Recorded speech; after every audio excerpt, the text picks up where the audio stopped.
ರಾಷ್ಟ್ರೀಯ ನಾಯಕರಾದಂಥ ಸನ್ಮಾನ್ಯ ಜೆ.ಪಿ. ನಡ್ಡಾ ಸಾಹೇಬರು ನನಗೆ ಫೋನ್ ಮೂಲಕ ದೂರವಾಣಿ ಮೂಲಕ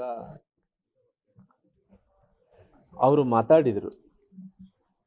ಅವರಿಗೆ ನಾನು ಸಂಪೂರ್ಣವಾಗಿ ಎಲ್ಲವನ್ನು ವಿವರಿಸಂತ ಕೆಲಸ, ಏನೇನಾಗಿದೆ, ಏನಾಗಿದ್ದಕ್ಕೋಸ್ಕರ ಹಿಂಗೆಲ್ಲ ಆಗಿದೆ ಅನ್ನೋಂಥ ವಿಚಾರದ ಬಗ್ಗೆ ಕೋರ್ ಕಮಿಟಿಯಲ್ಲಿ ರಾಧಾಮೋಹನ್ ಅಗರ್ವಾಲ್ ಬಗ್ಗೆ ಕೂಡ ನಾನು ಪ್ರಸ್ತಾಪನೆಯನ್ನು ಕೂಡ ಮಾಡಿದೆ. ಮಾಡಿದಂಥ ಟೈಮಲ್ಲಿ ಅವರು ಒಂದೇ ಮಾತು ಹೇಳಿದ್ರು, ರಾಮ್ಲು ಯಾವುದೇ ರೀತಿಯಲ್ಲಿ ಕೂಡ ನಿನ್ನ ಪರವಾಗಿ ನಾವಿದ್ದೀವಿ, ಯಾವುದೇ ಯೋಚನೆಯನ್ನು ಮಾಡೋಕೆ ಹೋಗ್ಬೇಡ್ರಿ, ಮುಂದಕ್ಕೆ ನೀವೇನ ಡೆಲ್ಲಿಗೆ ಬರಂಗಿದ್ರೆ ನೀವು ಬರ್ರಿ ಅನ್ನೋಂಥ ಮಾತನ್ನು ಕೂಡ ಅವ್ರು ಹೇಳಿದರು. ನಾನು ಹೇಳಿದೆ ಮುಂದಕ್ಕೆ ಡೆಲ್ಲಿಗೆ ಬರ್ತೀನಿ, ತಮ್ಮನ್ನ ಬಂದು ಭೇಟಿ ಆಗ್ತೀನಿ ಅಂದ್ರಿಗಿನ ಅವ್ರು ಹೇಳಿದರು, ರಾಮ್ಲವ್ರೆ ನಿಮಗೆಲ್ಲ ನಮ್ಮ ಜೊತೆಲಿದ್ದಂಥವ್ರು ಸಹಾಯಕರು ಅವ್ರ ನಂಬರ್ಗಳಿದೆ ಅಲ್ಲ ಅಂತ ಹೇಳಿದರು. ಅವ್ರದ್ದು ಸಹಾಯಕರದ್ದು ನಂಬರ್ ಎಲ್ಲ ಕೂಡ ಇದೆ, ನಾನು ಅವ್ರ ಹತ್ರ ಅಪಾಯಿಂಟ್ಮೆಂಟ್ ತೊಗೊಂಡು ಬರ್ತೀನಿ ಅಂದರೆ, ಯಾವಾಗನ ಬಾರಮ್ಲು, ಆಲ್ವೇಸ್ ವೆಲ್ಕಮ್. ನೀವು ಪಾರ್ಟಿಗೆ ಭಾಳ ಶಕ್ತಿ ಇರುವಂಥ ಒಬ್ಬ ನಾಯಕರಿದ್ರಿ, ಹಿಂದುಳಿದಂಥ ಸಮುದಾಯಗಳ ಪರವಾಗಿ ನಾಯಕರಿದ್ರಿ, ನಿಮ್ಮ ಪರವಾಗಿ ನಾವೆಲ್ಲರೂ ಕೂಡ ಇದ್ದೀವಿ. ಆಲ್ರೆಡಿ ಪ್ರೈಮ್ ಮಿನಿಸ್ಟರ್ ಸಾಹೇಬರು ಕೂಡ ಈ ಸುದ್ದಿಯನ್ನು ಕೂಡ ಮುಡಿಸಿದ್ದೀವಿ. ನಂತರ ಅಮಿತ್ ಶಾ ಅವ್ರ ಸಾಹೇಬರು ಕೂಡ ಈ ಸುದ್ದಿಯನ್ನು ಕೂಡ ನಾವು ಮುಡಿಸಿದ್ದೀವಿ.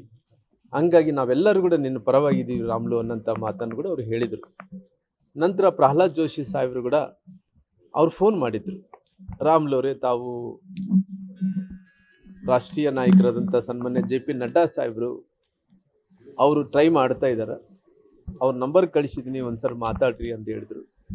ನಂತರ ನಾನು ಪ್ರಯತ್ನ ಮಾಡ್ತಿದ್ರೆ ಅಷ್ಟರೊಳಗಡೆ ಅವ್ರು ಬಂದರು. ನಮ್ಮ ಪ್ರಹ್ಲಾದ್ ಜೋಶಿ ಸಾಹೇಬರು ಕೂಡ ಹೇಳಿದ್ರು, ರಾಮ್ಲವ್ರೆ ನೀವು ಪಾರ್ಟಿಗೆ ತುಂಬ ವರ್ಷಗಳ ಕಾಲ ತಾವು ಕಷ್ಟಪಟ್ಟಿದ್ದೀರಿ, ಎಲ್ಲೋ ಒಂದು ಕಡೆ ನಿಮಗೆ ನೋವು ಆಗಿದೆ, ಅವರೆಲ್ಲ ಒಂದು ಕಡೆ ಅನ್ಲಾರ್ದಂಥ ಮಾತು ಅವರು ಹೇಳಿದಾರ. ಅವ್ರು ಹೇಳಿದ ನಂತರ ಕೂಡ ಅವ್ರು ಹೇಳಿದ್ರು, ನನ್ನ ಮಾತುಗಳು ವಾಪಸ್ ತೊಗೊಂತೀನಿ ಅನ್ನೋಂಥ ಮಾತನ್ನು ಕೂಡ ಹೇಳಿದಾರ.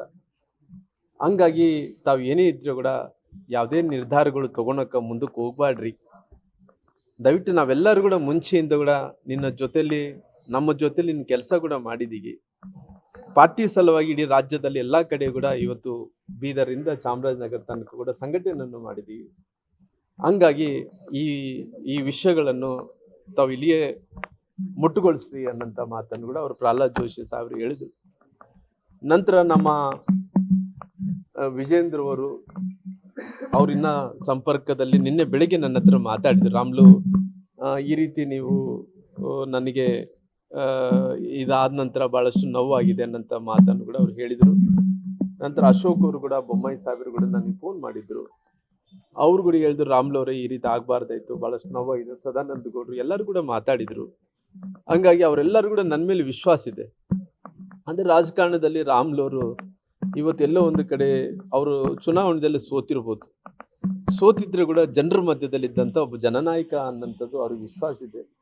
ನನ್ನ ಸುದೀರ್ಘ ನನ್ನ ರಾಜಕೀಯ ಜೀವನದಲ್ಲಿ ಸುಮಾರು 30 ವರ್ಷಗಳ ಕಾಲ ಈ ರಾಜ್ಯದಲ್ಲಿ ಆದಷ್ಟು ನನ್ನ ಕೈಲಾದಷ್ಟು ಒಂದು ಅಳಿಲು ಸೇವೆ ನಾನು ಭಾರತೀಯ ಜನತಾ ಪಾರ್ಟಿ ಸಲುವಾಗಿ ನಾನು ಮಾಡ್ಕೊತ ಬಂದಿದ್ದೀನಿ.